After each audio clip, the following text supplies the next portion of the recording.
All right, here we go. So we're going to do this again, but now let's try some other stuff. All right, what do you guys want to try? Well, first of all, we need to write another chart, and we're going to do some transforming. So let's do that. I will show you what we're going to do. Let's do more of the same. So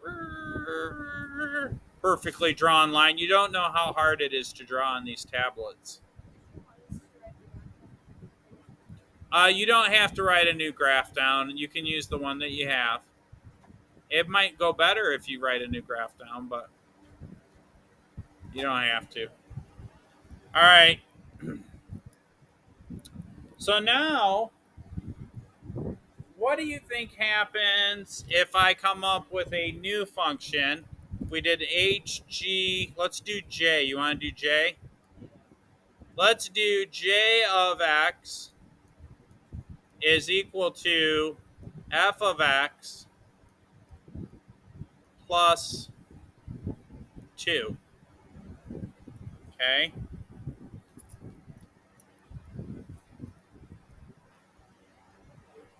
All right. So again,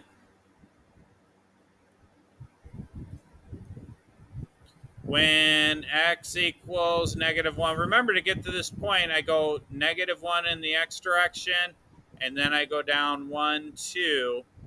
That's -2 in the y direction, right? And remember that y is like saying f of x. They're the same thing. The next point is 1 comma, what's this here? What's this one right here? 2. 1 comma 2. The next one is 3 comma -2.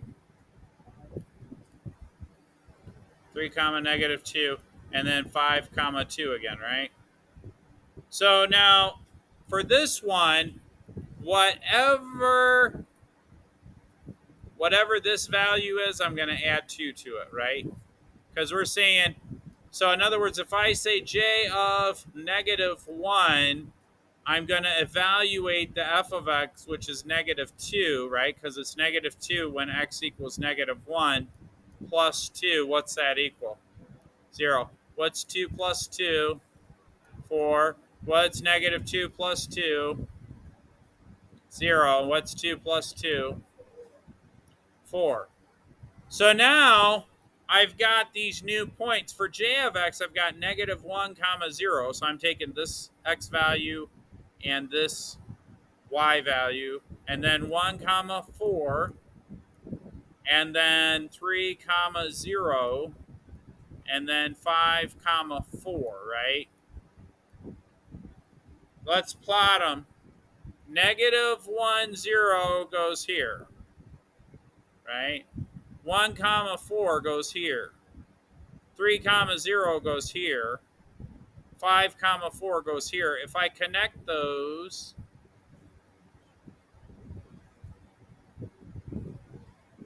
what's the transformation?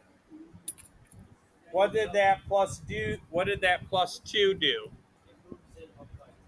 Yeah, it moves it up by 2. So let's write it like this. If I say j of x is equal to f of x plus k, what does k do? I would say vertical shift, right? Now, vertical shift means one thing, but if you want to be fancy pants Algebra 2 students, you would say vertically translates. Translate is the mathematical term that means shift. Right? Sometimes you'll hear somebody say it shifts it up or down. So that's a plus 2. If it's a plus, in other words, if let's write some extra rules down here. If k is greater than 0, what does that mean when I say k is greater than 0? Means it's positive. Means it's positive. That's the fancy schmancy way to say that a number is positive. Then it shifts it up. What if I say k is less than 0? That means that it's negative, and it shifts it down. So if I were to do the same thing, let's do this for fun. If I said k, well, not k, H-I-J-K-L. If I say L of x, that is not the best L. Let's do M. M of x is equal to f of x minus 2. Do that would just take this whole thing and shift it down to, right? So I could just go down to here, down to here, down to here from the original function, right? And that vertically shifts it down too. See what I did there? Yes, Mr. Adams. Thank you for teaching us how to transform. Any questions on that? All right.